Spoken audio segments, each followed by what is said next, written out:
ఈ అధికార మార్పిడి జరిగిన తర్వాత అంటే వైఎస్ఆర్ కాంగ్రెస్ పార్టీ ఓడిపోయి కూటమి అధికారంలోకొచ్చిన తర్వాత పెద్దిరెడ్డి రామచంద్రారెడ్డి గాని, మిథున్ రెడ్డి గాని వాళ్ళకు ఉన్న అవకాశాలని విస్తృతంగా వాడుకునే దిశగా వాళ్ళు ఢిల్లీలో చాలా రకాలైన మంత్రాంగం నడిపారు.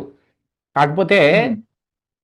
బీజేపీ అధిష్టానం ఈ రోజుకి కూడా జగన్మోహన్ రెడ్డికి చాలా ఫర్‌గా ఉంటుంది.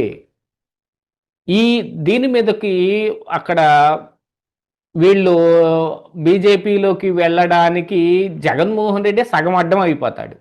ఇప్పుడు యాక్చువల్‌గా హ్మ్. మీరిందాక చెప్పారు పవన్ కళ్యాణ్ యొక్క అభిప్రాయం తీసుకోవటానికి బీజేపీ ఆలోచిస్తోంది అని.